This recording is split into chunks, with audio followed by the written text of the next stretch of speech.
KVS exam 2022 में हिंदी एक important विषय है और पीआरटी के एग्ज़ाम के पॉइंट ऑफ व्यू से तो हिंदी 30 नंबर का परीक्षा में पूछा जाएगा। इस 30 नंबर में 20 नंबर की हिंदी तो सब्जेक्ट स्पेसिफिक वाले भाग से पूछी जाएगी, जबकि 10 नंबर की हिंदी यानी कि 10 प्रश्न भाषा प्रवीणता यानी लैंग्वेज प्रोफिशिएंसी वाले हिस्से से पूछी जाएगी। तो उसी क्रम में आज का हमारा वीडियो हिंदी के टॉपिक में है और हमारे केवीएस के एग्ज़ाम में चाहे वो पीआरटी का हो, चाहे टीजीटी का हो या पीजीटी का हो, हिंदी वर्णमाला और कारक चिन्ह या विराम चिन्ह एक महत्वपूर्ण टॉपिक हैं। आज हम लोग अपने इस वीडियो में उसी टॉपिक को कवर करेंगे और यहाँ से इस वीडियो से कम 3 प्रश्न परीक्षा में आना पूर्णतः संभावित है और जो भी प्रश्न आएगा वो यहीं से आएगा। इस वीडियो के बाद में हम लोग नेक्स्ट वीडियो में इस पाठ में पढ़ाए गए सारे प्रकरण के प्रैक्टिस सेट और एक्सरसाइज और एग्ज़ाम के पॉइंट ऑफ व्यू से आने वाले महत्वपूर्ण प्रश्न को भी हल कराएंगे। तो आइए इस वीडियो को शुरू करते हैं। देखिए, अगर हम लोग हिंदी वर्णमाला की बात करते हैं तो हिंदी वर्णमाला में मुख्य रूप से 2 भाग आते हैं। एक होता है स्वर और दूसरा होता है व्यंजन। ठीक है, एक होता है स्वर और दूसरा होता है व्यंजन। अब यहाँ पे इंग्लिश में जैसे कि हम लोग जिसको वॉवेल और कॉन्सोनेंट कहते हैं, ठीक है, तो यहाँ पे हिंदी में जो हमारी वर्णमाला है जिससे पूरी व्याकरण तैयार होती है उसके 2 मुख्य भाग हैं, स्वर और व्यंजन।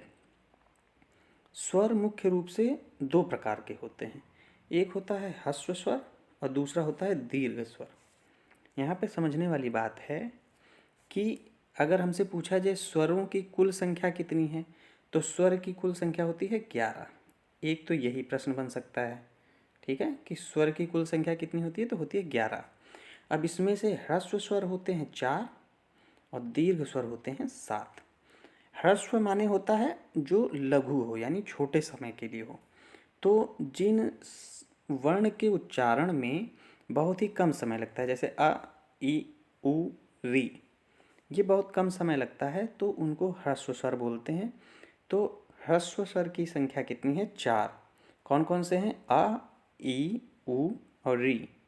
और दीर्घ स्वर जो हैं, दीर्घ माने हो गया ज़्यादा या लंबा, जिनको बोलने में ज़्यादा समय लगे अपेक्षाकृत ह्रस्व स्वर के। तो जैसे आ, ई, उ, ए, ऐ, ओ, औ, ये हमारे क्या हैं? दीर्घ स्वर हैं। तो यहाँ पे हमारा स्वर वाला हिस्सा कंप्लीट होता है। वर्णमाला में 2 भाग, स्वर और व्यंजन। स्वर के पुनः 2 भाग और स्वर की कुल संख्या कितनी है? 11। पुनः 2 भाग हैं ह्रस्व स्वर जो कि हैं 4, आ, ई, उ, री, और दीर्घ स्वर जो कि हैं 7। ठीक है, बड़ा आ, बड़ी ई, बड़ा उ, ए, ऐ, ओ, औ। अब आ जाते हैं हम लोग दूसरे हिस्से पर। दूसरा हिस्सा जो हमारा है वो है व्यंजन। ठीक है, व्यंजन की कुल संख्या कितनी होती है? तो व्यंजन की कुल संख्या होती है 41। कितनी होती है? 41। अब इस प्रकार से अगर हम लोगों से पूछ लें हिंदी वर्णमाला में वर्ण की कुल संख्या कितनी होती है, तो वर्ण की संख्या अभी हमने आपको बताया 41 ये हैं व्यंजन और 11 क्या है? स्वर। तो टोटल संख्या कितनी हो जाएगी हमारी? 52। तो एक ये यहाँ पे इम्पॉर्टेंट प्रश्न बन गया कि हिंदी वर्णमाला में स्वरों की संख्या कितनी हो, वर्ण की संख्या कितनी होती है? तो वर्ण की संख्या है 52, 11 स्वर हैं, 41 व्यंजन हैं। ठीक है, तो अब अगर व्यंजन में हम देखें तो व्यंजन मुख्य रूप से 4 प्रकार के होते हैं। जैसे स्वर 2 प्रकार के थे, इसी प्रकार से व्यंजन जो हैं वो 4 प्रकार के हैं। एक स्पर्श व्यंजन, दूसरा अंतस्थ व्यंजन, तीसरा ऊष्म व्यंजन, चौथा आगत। आगत को कम इम्पॉर्टेंस दी जाती है इसीलिए मैंने 4 बताया, और 5वां है संयुक्त व्यंजन। अब इसमें सबसे महत्वपूर्ण है हमारे अंतस्थ व्यंजन, ऊष्म व्यंजन और संयुक्त व्यंजन। ये ज़्यादा इम्पॉर्टेंट हैं।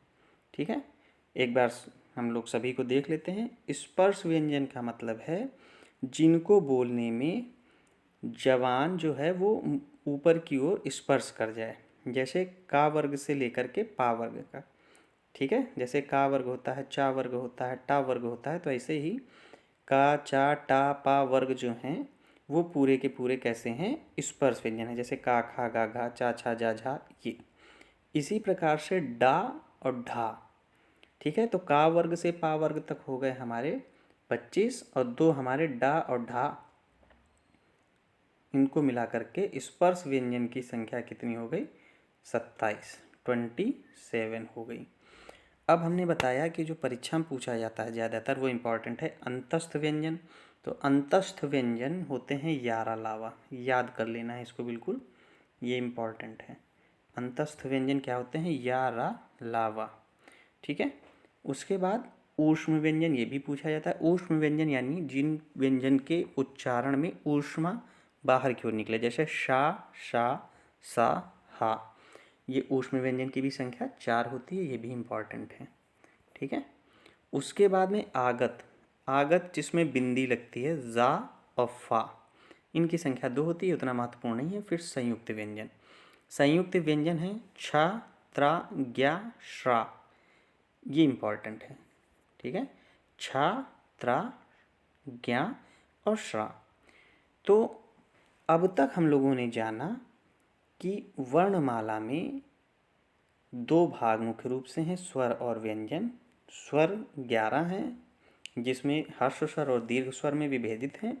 इसी प्रकार से व्यंजन जो हैं, व्यंजन की संख्या 41 है और हिंदी वर्णमाला में कुल वर्णों की संख्या 52 है।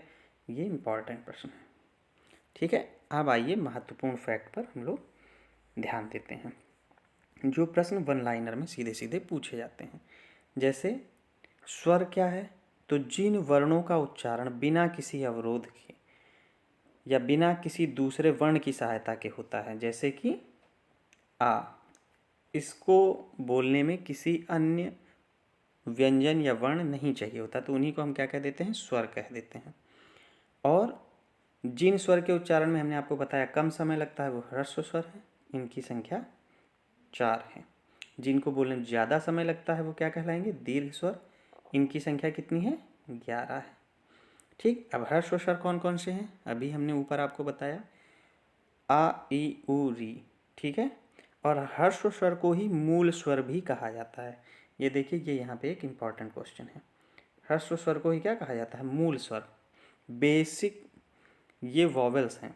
ठीक है, दीर्घ स्वर आप जानते हैं इनकी संख्या कितनी है, 11 है, सॉरी 7 है दीर्घ स्वर की, और उनकी 4 है, मिला के 11 हो जाते हैं। संयुक्त स्वर ए ऐ ओ औ, इनको संयुक्त स्वर बोल देते हैं। जैसे संयुक्त व्यंजन होते हैं छा त्रा श्रा होता है, इस तरीके से।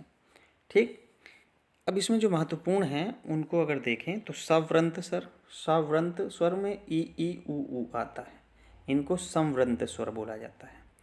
विवृत स्वर, जिनको बोलने में मुंह थोड़ा ज़्यादा खुल जाए, जैसे आ, आपका पूरा मुंह खुल जाएगा इनके उच्चारण में, ए, तो ये विवृत स्वर। अर्धविवृत स्वर ए ओ हो जाएंगे। इसी तरीके से संयुक्त स्वर जैसे छा है, ये 2 अक्षर, 2 आपके जो है व्यंजन से मिलकर बनता है, आधा का और सा, इसीलिए इनको संयुक्त व्यंजन बोल देते हैं, क्योंकि ये 2 व्यंजनों से मिलकर के बनता है। त्रा जो है ये महत्वपूर्ण भी है प्रश्न के, त्रा जो है ये त्रा और रा से मिलकर के बनता है। ये प्रश्न परीक्षा में प्रश्न ऐसे पूछे जाते हैं कि छा किससे मिलकर के बना है, आपको का प्लस शा एक ही ऑप्शन दे देंगे, इसी प्रकार से कई मिला के दे देंगे, तो आपको ये चारों ध्यान रखने हैं। त्रा और जा और श्रा, इनका निर्माण किस प्रकार हो रहा है। इसी प्रकार से प्रश्न पूछ देते हैं कुल व्यंजनों की संख्या कितनी है, तो 41। मूल व्यंजनों की संख्या कितनी है, तो 33 है। ठीक है, और टोटल वर्ण हिंदी वर्णमाला में कितने हैं, तो 52 हैं। ऊष्म व्यंजन कितने हैं, 4 हैं। ठीक है, अभी हमने आपको बताया था शा शा शाह। अंतस्थ व्यंजन भी 4 हैं, कौन कौन से, यारा लावा। ठीक है, तो ये बात हो गई। इसी प्रकार से अगर हम लोग देखें तो का वर्ग में हमने बताया था का खा गा घा, ये सब आते हैं। वर्ण विचार पर अगर हम लोग देखें तो स्वर तो हम लोगों ने जान लिया 11 होते हैं।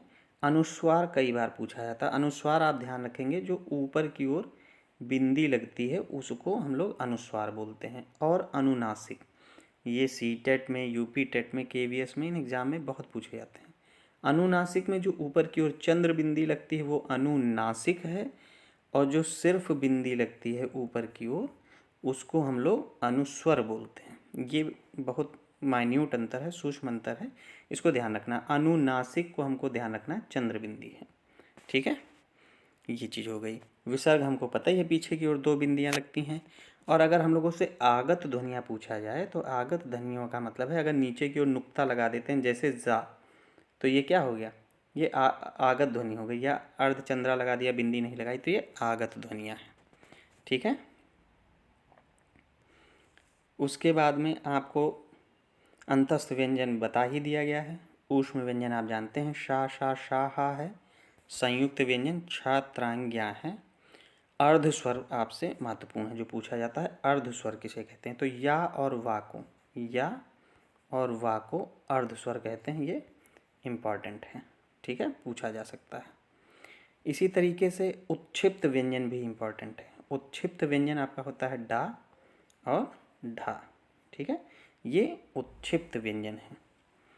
और स्वर जो होते हैं उनकी, या अघोष व्यंजन जो हैं उसमें क्या होता है, जो स्वर रज्जु होते हैं उसमें कंपन नहीं होता है जब भी कुछ बोलते हैं। इसीलिए अघोष व्यंजन क्या होते हैं, ये प्रश्न महत्वपूर्ण है। प्रत्येक वर्ग यानी का वर्ग हो, चा वर्ग हो, टा वर्ग हो, उनके पहले और दूसरे वर्ण, ठीक है, और उन सबके अलावा ये फा शा शा शा, ये जो है ये क्या है, अघोष व्यंजन है। इनको जब बोला जाता है तो जो हमारी स्वर तंत्रिका होती है गले में, उसमें कोई कंपन या वाइब्रेशन नहीं होता है। आप वीडियो को फॉरवर्ड करके या पॉज करके आराम से भी देख सकते हैं, ठीक है, पूरा मैटर महत्वपूर्ण है। इसी प्रकार से सघोष व्यंजन, अघोष और सघोष दोनों पूछे जाते हैं। तो जब प्रत्येक वर्ण में पहला और दूसरा अघोष हो गया तो सघोष में प्रत्येक वर्ग का तीसरा, चौथा, पांचवा वर्ण, ठीक है, वो क्या बोला जाएगा, सघोष व्यंजन। क्योंकि का, खा, गा, घा, अंगा 5 होते हैं, तो का और खा ये पहले दूसरे हैं, ये क्या हो गए, अघोष हो गए। उसके बाद में गा, घा, अंगा जो हो गए वो सघोष हो गए। अल्प प्राण व्यंजन, जिनको बोलने में कम ऊर्जा लगती हो, ये प्रत्येक वर्ग के पहले, तीसरे, पांचवें वर्ण हैं। और अंतस्थ व्यंजन भी अल्प प्राण में आता है, ये महत्वपूर्ण है, जैसे कि या, रा, ला, वा, ठीक है, ये क्या है, तो अंतस्थ व्यंजन अल्प प्राण व्यंजन है। और महाप्राण व्यंजन, जिनको बोलने में ज़्यादा ऊर्जा लगे, ये प्रत्येक वर्ग के दूसरे, चौथे और ऊष्म व्यंजन हो जाएंगे, शा शा शा हा, ठीक है, ये ध्यान रखने वाली बात है। दंत व्यंजन भी कई बार पूछा जाता है, जिनको बोलने में जबान दांत से टच करती हो, जैसे ता, था, दा, धा, ना, इनको आप बोल करके देखिए, आपकी जबान दांत से ऊपर वाले लगेगी, इसीलिए दंत हैं। ओष्ठ व्यंजन, जिनको बोलने में आपके दोनों होठ आपस में टच करें, जैसे पा, फा, बा, भा, मा, बिना दोनों होठ आपस में छुए ये वर्ण नहीं बोले जा सकते हैं। और दंत ओष्ठ, यानी कि जिनको छूने बोलने में दांत जबान को छुए और दोनों होठ आपस में छुए, तो दंत ओष्ठ, जैसे वा, ठीक है। तो ये इस तरीके से हिंदी वर्णमाला की कुछ बारीकियां हुई, ठीक है। अब इसमें कंठ, यानी जिन वर्णों का उच्चारण स्थान कंठ यानी गले से होता हो, कुछ ऐसे वर्ण हैं जिनका तालु से होता हो। ये उतने महत्वपूर्ण नहीं है, लेकिन आप एक बार इसको देख लेंगे। जो महत्वपूर्ण है उनको आपको पूर्णतया बता दिया गया है, ठीक है। अनुस्वार और अनुनासिक ये महत्वपूर्ण है, इसमें आपको बता दिया गया है कि अनुनासिक जो होंगे वो चंद्र बिंदी वाले होंगे, और अनुस्वार जो हैं उसमें सिर्फ ऊपर की ओर बिंदी रहेगी, जैसे का के ऊपर बिंदी हो गई, कंपन, तो का क्या है, अनुस्वार जो ऊपर बिंदी लगी है। तो आपको सीधा ध्यान रखना है, चंद्र बिंदी वाले अनुनासिक हैं और खाली बिंदी वाले अनुस्वार हैं। अब इसी प्रकार से अगर हम लोग देखें कि भाषा की सार्थक इकाई क्या है, तो वो वाक्य है। क्योंकि जैसे का है, इसका अकेले कोई मतलब नहीं है, जब इसके साथ में हमने मिला करके एक शब्द बना दिया काम, ठीक, और ये शब्द आपस में कई मिल करके वाक्य बना देते हैं। तो भाषा की सार्थक इकाई क्या है, वाक्य है। और वाक्य की छोटी इकाई क्या है, उपवाक्य है, जैसे 2-3 शब्द मिल जाएं। ठीक है। और इसी तरीके से पद से छोटी इकाई क्या है? अक्षर। और आपसे सिर्फ ये पूछा जाएगा भाषा की सार्थक इकाई क्या है, तो आप बताएंगे वाक्य। और अगर पूछा जाए अक्षर से छोटी या सबसे छोटी इकाई कौन सी है, तो अभी आपने पढ़ा ध्वनि या वर्ण, यानी कि जो स्वर और व्यंजन में विभेदित हैं। ठीक है। अब इसी प्रकार से आपने वर्ण देख लिया। वर्ण क्या होते हैं? ये बहुविकल्पी प्रश्न पूछा जा सकता है। ये भाषा की सबसे छोटी ध्वनि है। ठीक है। और यही जब ध्वनियाँ आपस में मिल जाती हैं तो वर्णमाला बन जाती है, वर्णों के व्यवस्थित समूह से। ठीक। जो कि वर्णमाला आपने देखी, स्वर और व्यंजन से मिलकर के पूरी वर्णमाला बनी है। वर्णमाला में वर्णों की संख्या कितनी है? 52 है, जिसमें स्वर कितने हैं? 11। बाकी जो बचे 41 वो क्या हो जाएंगे? व्यंजन हो जाएंगे। ऐसे भी प्रश्न पूछे जाते हैं। अब विभिन्न परीक्षाओं में जो प्रश्न पूछे गए हैं उनकी चर्चा कर लेते हैं। ठीक है। जैसे देखिए, जो महत्वपूर्ण प्रश्न हैं और जो आपसे पूछे जा सकते हैं, दीर्घ स्वरों की संख्या बताइए। अभी हमने आपको बताया दीर्घ स्वर हैं 7 और ह्रस्व स्वर हैं 4। टोटल कितने हो जाएंगे? 11 स्वर। ठीक। हिंदी वर्णमाला में स्वरों की कुल संख्या देखिए पूछ ली गई। अभी आपको ऊपर बता दिया गया भाषा की सबसे छोटी इकाई वर्ण है। ठीक है। ये विभिन्न परीक्षाओं में पूछे गए प्रश्न हैं। अब जैसे कि देखिए, आपसे पूछा गया मूर्धन्य ध्वनि, बताया गया आपको। अल्प प्राण बताया गया। अयोग वाह, ध्यान रखिए, अंग और आहा को अयोग वाह वर्ण कहते हैं। ठीक है। ये देखिए प्रश्न कई बार पूछा गया। हिंदी वर्णमाला में वर्णों की संख्या ऊपर बताया गया 52 है। ठीक। और ये भी आपको बताया मैंने ऊपर ही, महत्वपूर्ण है कि अघोष व्यंजन में महाप्राण आते हैं और सघोष व्यंजन में अल्प प्राण आते हैं। ठीक है। तो ये महत्वपूर्ण है। इसी प्रकार से घा का उच्चारण स्थान, तो बोल करके देखिए, घा बोलने में कंठ पर, गले पर जोर जाता है, तो ये कंठ है। संयुक्त व्यंजन कौन कौन से हैं? तो अभी हमने आपको बताए थे कि 4 संयुक्त व्यंजन हैं, छ, त्रांग, ज्ञा और श्रा। तो ये ज्ञा हो गया। ठीक है। ज्ञा किन दो वर्णों से मिलकर के बना? हमने आपको बताया था संयुक्त व्यंजन देख लीजिएगा किन किन वर्णों से मिलकर बना है। तो जा और किससे मिलकर बना है? जा और यहाँ से मिलकर के बना है। दोनों में हलंत लगा दीजिएगा। ठीक है। हिंदी वर्णमाला में मूल वर्णों की संख्या 52 है। इसी प्रकार से ऊष्म व्यंजन हमने बताया आपको महत्वपूर्ण है। ऊष्म व्यंजन और अंतस्थ व्यंजन दोनों की संख्या 4 है। ऊष्म व्यंजन है शा, शा, शाहा, और अंतस्थ व्यंजन है या, रा, लावा। महत्वपूर्ण है। ठीक है। अयोगवाह किसको कहा जाता है? तो अनुस्वार यानी बिंदी को और विसर्ग को, इनको अयोगवाह कहा जाता है। ठीक है। अनुनासिक और निरनुनासिक क्या है? तो अनुनासिक और निरनुनासिक को अगर हम लोग देखें तो अनुनासिक ऐसे हैं जिनका उच्चारण स्थान नाक और मुंह से होता है। हमने आपको बताया था अनुनासिक में चंद्रबिंदी है। ठीक है। और निरनुनासिक का मतलब है केवल मुंह से बोले जाने वाले वर्ण, जैसे अपना, आप, इधर, उधर, ये निरनुनासिक हैं जिसमें चंद्रबिंदी नहीं लगेगी। और विसर्ग तो आप जानते हैं, शब्द के पीछे 2 बिंदी लगती हैं।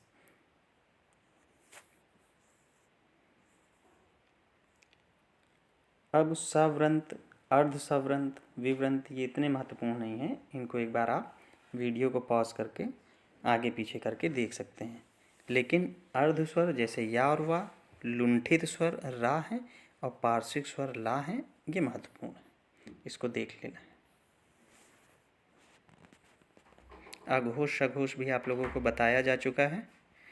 अब अल्प प्राण और महाप्राण भी आपको बताया गया है, जो कि श्वास लेने के आधार पर निर्धारित किए जाते हैं। अब जो आपके सिलेबस में सबसे महत्वपूर्ण हिस्सा आता है वो है विराम चिन्ह का। ये केवीएस के सिलेबस में अलग से ही दिया गया है। विराम का मतलब ही होता है ठहराव। जहाँ पर कुछ ठहराव हो वाक्य में, वहाँ पर हम लोग विराम चिन्हों का प्रयोग करते हैं।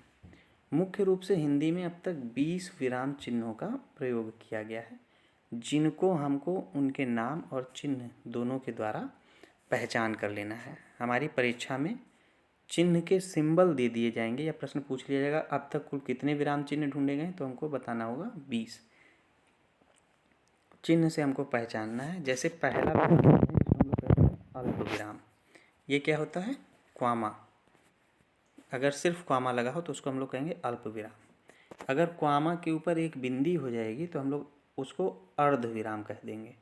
इसमें कन्फ्यूजन होता है, तो समझ लीजिए अगर सिर्फ क्वामा लगा है तो अल्प विराम, अगर क्वामा के ऊपर बिंदी है तो अर्ध विराम। पूर्ण विराम हम लोग पढ़ते चले आ रहे हैं, जब एक वाक्य पूरा हो जाता है तो एक सीधा डंडा लगा दिया जाता है, उसको हम लोग कहते हैं पूर्ण विराम। और प्रश्नवाचक चिन्ह हम लोग जानते हैं, क्वेश्चन मार्क बना दिया जाता है, वो प्रश्नवाचक चिन्ह है। आश्चर्य चिन्ह या विस्मयादिबोधक चिन्ह में पूर्ण विराम के नीचे की ओर एक बिंदी हो जाती है, तो वो विस्मयादिबोधक या आश्चर्य चिन्ह है। निर्देशक चिन्ह या इसी को डैश या इसी को हम लोग कह देते हैं संयोजक चिन्ह, लेकिन एक नए नाम से पूछा जाता है तो हम लोग कन्फ्यूज हो जाते हैं, सामासिक चिन्ह, और इसी नाम से अब ज़्यादातर परीक्षाओं में पूछा जाता है। तो अगर हम लोग दो शब्दों को जोड़ने के लिए, जैसे माता पिता, दोनों के बीच में हमने डैश दे दिया, तो वो क्या हो जाएगा? योजक चिन्ह या निर्देशक चिन्ह या सामासिक चिन्ह। कोष्ठक अगर हम लोग देखें तो कोष्ठक मुख्य रूप से 3 प्रकार के होते हैं, जैसे छोटा ब्रैकेट, बड़ा ब्रैकेट और ये मझला ब्रैकेट। ये 3 तरीके के कोष्ठक होते हैं। अवतरण चिन्ह या उद्धरण चिन्ह की अगर हम लोग बात करें तो वाक्य में जो ऊपर की ओर इन्वर्टेड कॉमा लगा दिया जाता है, इसी को हम लोग उद्धरण चिन्ह कहते हैं। उपविराम या अपूर्ण विराम विसर्ग की तरह 2 बिंदियां होती हैं, तो इसी को हम लोग उपविराम या अपूर्ण विराम कहते हैं। विवरण चिन्ह क्या होता है? जब 2 बिंदी लगा करके डैश लगा दिया जाता है तो इसको हम लोग विवरण चिन्ह कहते हैं। ये चिन्ह और उनके नाम याद रखने हैं। पुनरुक्ति सूचक ये महत्वपूर्ण है, जब हम लोग डबल इन्वर्टेड कॉमा लगाते हैं तो इसको हम लोग पुनरुक्ति सूचक चिन्ह कहते हैं। लाघव चिन्ह भी महत्वपूर्ण है, कई बार परीक्षाओं में पूछा गया है। लाघव का मतलब था शॉर्ट फॉर्म।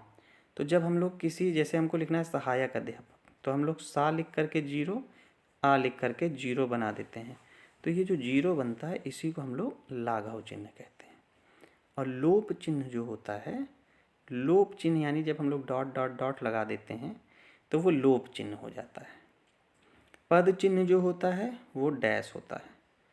दीर्घ उच्चारण चिन्ह के लिए, जैसे हम लोग कॉमिक्स वगैरह पढ़ते थे तो ऐसा डा टाइप का बना दिया जाता है, इसका उच्चारण आ के रूप में पढ़ा जाता है।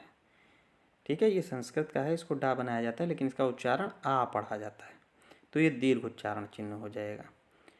हंस पद महत्वपूर्ण है। हंस पद का मतलब होता है अगर हम लोग वाक्य लिखते में कोई बात भूल गए हैं तो हम लोग ये हंस पद लगा करके उस वाक्य को ऊपर की ओर लिख दिया करते थे, तो ये जो हम लोग चिन्ह लगाते हैं इसी को हंस पद बोलते हैं, और ये भी महत्वपूर्ण है हंस पद चिन्ह। ठीक है, टीका सूचक है, फिर तुल्यता सूचक है, बराबर का चिन्ह जब लगा दिया जाता है, और समाप्ति सूचक चिन्ह है। एक बार फिर से हम आपको इन चिन्हों में बता देते हैं महत्वपूर्ण कौन कौन से हैं। अल्प विराम, अर्ध विराम, पूर्ण विराम, सामासिक चिन्ह, अवतरण चिन्ह, विवरण चिन्ह, ये इतने महत्वपूर्ण हैं। और कौन कौन से हैं? लाघव चिन्ह, विवरण चिन्ह, हंस पद चिन्ह, तुल्यता सूचक चिन्ह, दीर्घ उच्चारण चिन्ह और समाप्ति सूचक चिन्ह। इसके साथ में हमारा वर्णमाला पूरी तरीके से कंप्लीट हो गया। अगले वीडियो में हम वर्णमाला से संबंधित अभ्यास प्रश्न को हल करेंगे, जिससे हमारा ये टॉपिक पूरी तरीके से कंप्लीट हो जाएगा, और परीक्षा में इससे कम 3 प्रश्न तो ज़रूर ही पूछे जाएंगे। तो उम्मीद है कि आप लोग इसके साथ तैयारी करते रहेंगे। अगर आपको वीडियो पसंद आया तो हमारे चैनल को लाइक और सब्सक्राइब ज़रूर करें, और अपने दोस्तों में, फ्रेंड्स में इस वीडियो को ज़्यादा से ज़्यादा शेयर करें और चैनल को सब्सक्राइब कराएं। Thank you all of you.